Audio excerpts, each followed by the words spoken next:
It's current year. YouTube is a ravaged hellscape. Only the most engaging of CoComelon content is welcome on the platform. But I have returned from my self-imposed Blue's Clues going to college exile, and I am back for another gold medal. It sure has been a while since I made a video, but you know the drill by now. Another year, another top 10 list. There's simply something magical about this time of year. I'm not really sure why it's always this same exact moment in which I'm compelled to make these kinds of videos. Well, anyway, it's been a long time coming. For today's Lucky Mojo top 10 list, we're finally talking boots. And not just any dusty, dirty old pair. That's right, today we're counting down the top 10 feet in Fire Emblem. Let's go! First off, in case you're new here or you've forgotten the rules, we've already talked about racks, convoys, and flanks, and anyone who placed in those lists will not be considered for this one. Look, I know some of the most gorgeous characters of those realms could easily place here too, but I still want to give some others a chance. Gorgeous. Number 10. Odin. Power overflowing! Jack of all trades and ace of none, Owain donning the appearance of a young mage and the moniker Odin definitely allows him to expand a bit beyond his usual constraints. Quite literally, he's foregone the boots of his past for some rather engaging mandals, and this allows us to get a better glimpse at his well-traveled toes. They have quite a distinct character to them, that's for sure.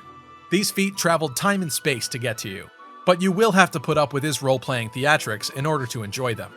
However, his aching blood might make for some fun later, if you can stay his sword hand, that is. So dark. Gorgeous. Number 9. Linde. Don't give me that look. That's right, the OG mage girl herself. I guess you could say that Linde's aura is exquisitely cute, and her classic Romanesque sandals, or solier, absolutely help to enhance her rather leg and foot-centric look. You might even be elated to know that even the Team Ninja director of Fire Emblem Warriors thinks Linde has sexy feet. In a Nintendo Dream interview, he's on record saying, and I quote, "I think Linde's selling point is that she has sexy feet, so we designed her with careful consideration to what she wears under her robe, based on reflection points we had in the main story." Now, there's a possibility that it's a translation error and he actually meant her legs, but still, close enough. I think this guy was doing a lot of reflecting in regards to this one. Linde is definitely one of the more tasteful picks on this list, though not the most tantalizing that we'll see. You'll get sunburnt. Gorgeous. Number 8. Elincia. I must do my fair share out there. The sheltered princess of Crimea, she wouldn't have to cry me a river for me to come to her aid. Unfortunately, she spent most of her screen time on horseback, or more specifically Pegasus back, and booted up. But the Hoshidan summer alt of her in Heroes has really shed some light on her immaculately pampered feet. Her toes look as though she stepped on nothing but potpourri-scented pillows her entire life, which would make a lot of sense. And while she doesn't really have anything out of the ordinary going on, my lord, look at that heel arch. I figured it out now. The reason why she was raised in secrecy was simply the fact that the royal family was scared that wars would be fought over these feet. True story. Would you mind if I stayed here longer? Gorgeous. Number 7. Lucina. You will not stop me! While I would have initially ruled out anyone from Fire Emblem Awakening, considering the rather gruesome turn of events with the battle models in that game, and their lack of lower digits, it is undeniable that Lucina has been a fan favorite in terms of her lower appendages for a long while. There are entire feeds of Lucina fan art focused around her feet, and considering she doesn't have all that much else to work with, it's clear why. Still, this dark future preventing, cross-dressing time traveler definitely does still have a few tricks up her sleeve. But you see, that's the thing. You never really get to have a good look at her feet. Fans have long speculated and fantasized about what they'd look like for years now, but no official source has ever revealed them. So I can't, in good conscience, put her higher up on this list. Think about it. She could have lost a couple digits here or there, or have gruesome toenail battle scars from the harrowing timeline that she originated from. But at the end of the day, we could always dream, can't we? Huh? What do you mean about the Summer Mia alt? Oh, you're funny. That's not Lucina. That's Mass Marth. I could see why you would confuse the two, though. You will not stop me! Gorgeous. Number 6. Helbindi. Look at me in this damn swimsuit. Helbindi's a buff dude. A buff dude with some beautiful feet. Easily some of the strongest looking and fittest feet in the game. Man, where'd you get those? Must have forged them in the flames of Muspel. Naga herself would have trouble smelting these in her magical kiln of creation. They're also tantalizingly cut off the screen for the most part in Heroes. It's like they were trying to drive people nuts with these bad boys. I'd bury him on the beach, if you know what I'm saying. I'm gonna swim. Gorgeous. Number 5. Panne, or Pan. You seem intent on petting me. You know me, I'm all about luck. And what's better than a normal foot? A lucky rabbit's foot. This one borders more questionable territory that even I usually wouldn't get into. But like Space Jam 1996's Lola Bunny, I could see how Panne's more furry exterior might appeal to some. Okay, fine, it appeals to me, but this is Lola Bunny's fault. That's where this started, I swear. Okay, I don't want to talk about it. The Taguel are a proud race, and this one, well, she's one of a kind. Literally, considering all the rest of them are dead. You could breed like rabbits and repopulate though. I smell your fear. Gorgeous. Number 4. Corrin. I admire the course you've taken here. Okay, it's not a revelation. We all knew that Corrin had to be on this list somewhere. But it's not a conquest or a birthright either. They still had to earn their spot. The hero or heroine of Fire Emblem Fates has a pretty thoughtful design, all things considered. However, it really doesn't take long to notice the apparent lack of footwear, like they forgot their shoes back at the castle. It's readily apparent the rather interesting kink that Kozaki had in mind for this one. Now, Yusuke Kozaki claims that Corrin was given bare feet due to the animalistic impression he had of them once he heard of their strong ties to dragons, but I think we all know what he was really getting at here. Like many of you, Kozaki was tired of game after game after game of characters having footwear. In his absolute rejection of caging defenseless toes in dank and dark prisons, he rebelled against intelligence systems' wishes. He made Corrin run across battlefields, booby-trapped ninja forests, ice lakes, bottomless canyons, and floating landmasses, all while barefoot. He's now also begun raising his own daughter this way too, hoping to bring about a new era of human existence. Some say he's ahead of his time. I say he's a madman, and he's gone too far, and he must be stopped. Changing Nor from within, saving Hoshido, or walking their own path right into the prickly nettles, all while doing so, those feet have got to be some calloused and nasty buggers by the end of the game. But there's no denying their more earthy connection and sensual prominence within Corrin's design. And much like Anna's 6 fingers, the original artwork for female Corrin even depicted her with 2 left feet. Even better. Are you salivating yet? Plus, if plain feet just aren't enough for you, you've also got the hooves of whatever monstrous mess this is that Corrin transforms into to enjoy.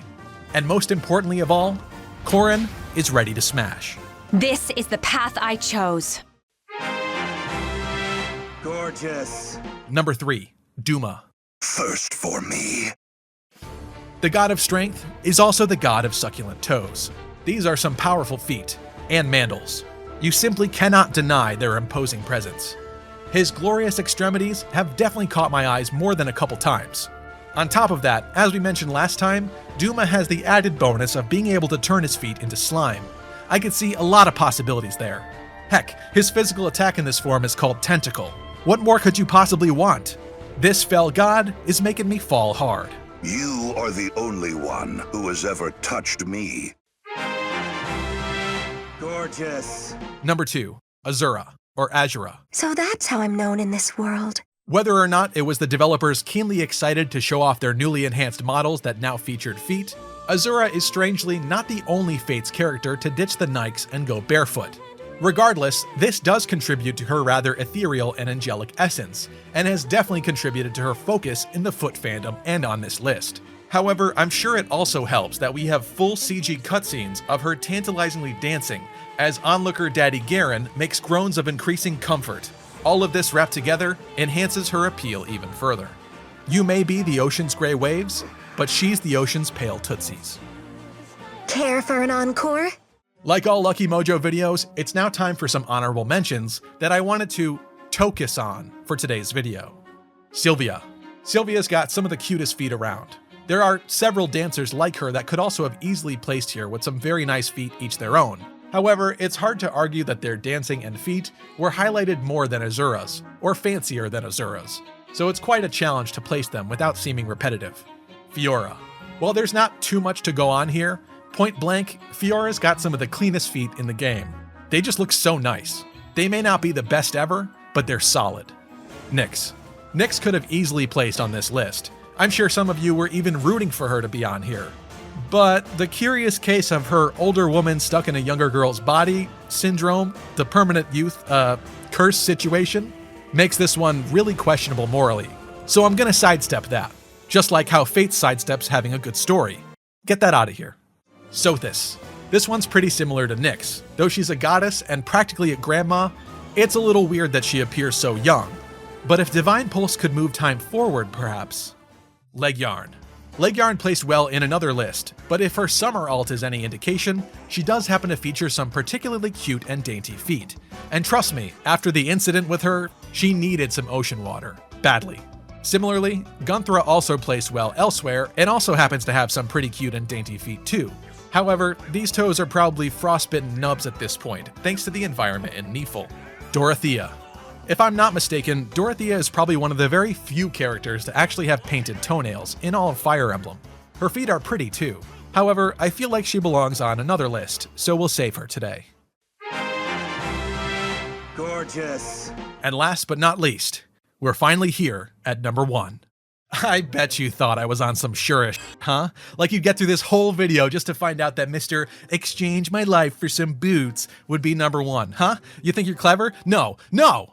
I don't know why you always think like that. This is the 4th time in a row you thought like that. Come on, dude. We can't even get a good look at this dude's feet. I'm all for trading lives for elegant extremities, but what if you get gross ones in exchange? What if the boots you get when you sacrifice them are dirty and smelly? I can't do it. Number 1. Mila. Earth Mother and patron deity of Zofia, who knew that Valentia would end up blessing us with not 1 but 2 incredibly well-footed sibling gods? I'm now dubbing Valentia as the continent of feet. Just look at these striking black toenails and their sharp razor-like points. Mila's nurturing breath will bring great blessings into your life, and let's not forget that she's also got thousands of years of toe-curling wisdom for you to benefit from. And that slight smirk of a smile is exactly how she'll gaze upon you as you place your lips around her fermented phalanges. Heroes artist Akihiro Yamada did an incredible job accurately depicting the true form of your newfound lust incarnate, and this scrumptiously scaly being appears mid-transformation as her skin flakes off into luscious scales of verdant green. You simply cannot comprehend feet any more exquisite than these. You'll never want to seal this one away. If you're lucky, maybe you'll even be blessed enough to be selected as one of her priestess slaves. And when she's done with you, I guarantee that you'll be begging for more uses of her turn wheel to do it all over again. Oh Naga, my search history is so messed up now. Well, that's it for this toe-tapping top 10 list. If you think I missed a waifu or husbando, you can definitely let me know in the comments section down below. But just know that for the 4th year in a row, you still have trash taste. Waifus for lifeu. Subscribe to Lucky Mojo. Only those with the best boots hit that subscribe button. And I'll catch you next year for Top 10 Pauldrons. All your waifu lore belong to me now.